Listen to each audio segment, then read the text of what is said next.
Hi kabayan, good morning and welcome back to my channel. So this is Jess again, isang licensed real estate broker based dito sa Cavite at meron tayong bagong offer. Ito ang ating duplex house dito sa Maple Tree Residences.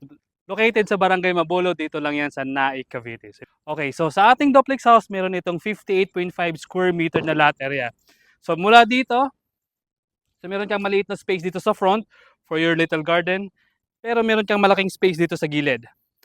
This will be your parking area. At ito, pwede mo itong gamitin for your expansion in the future. Tingnan natin. So, ito yung ating service area. Pwede mong gamitin ito for dirty kitchen, extension ng iyong kusina, depende yun sa inyo. But sa turnover natin, ganito kalaki yung ating service area at meron tayong space dito for parking. Okay, so again, ang ating house o duplex ay merong 58.5 square meter na lot area. Ang ating floor area for this duplex house ay mayroong 45.5 square meter.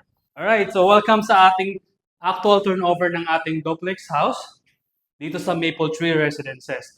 So ang turnover natin is bare finish. So maganda yung bare finish kasi sa ganitong klaseng layout, ganitong klaseng turnover, mayroon tayong freedom to do whatever we want sa ating interior ng bahay.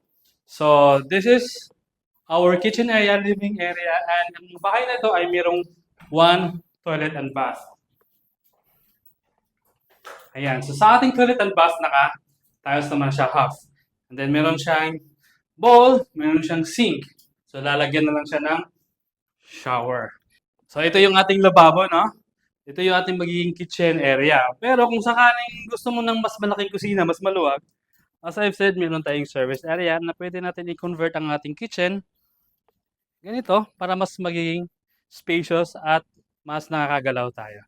So again, ito yung ating ground floor. Titingnan naman natin ngayon yung second floor kung saan meron tayong provision for 2 to 3 bedrooms. Alright, pakapakita ko dito sa inyo, ang turnover ng ating hagdanan dito ay kahoy siya. So depende sa inyo kung gusto niyo palitan into concrete, nasa inyo yun. Pero sa turnover, ganito siya. And meron tayong provision for 3 bedrooms, 2 to 3 bedrooms.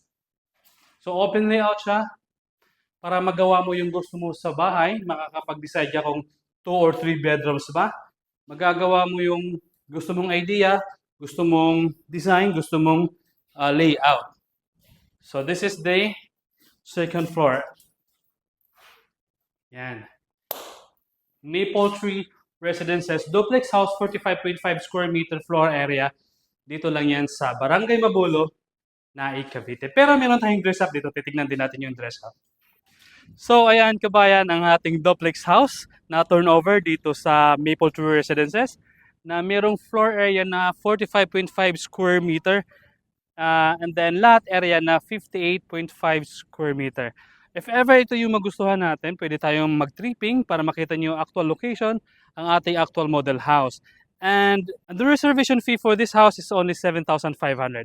Available ito sa Pag-ibig Financing, kaya kung gusto mo ng updated na computation, send me a message. Meron akong contact number sa screen, meron din akong Facebook link nandyan sa description box para pag-usapan natin kung paano tayo makapag-avail ng house and lot dito sa Maple Tree Residences dito sa Naik, Cavite.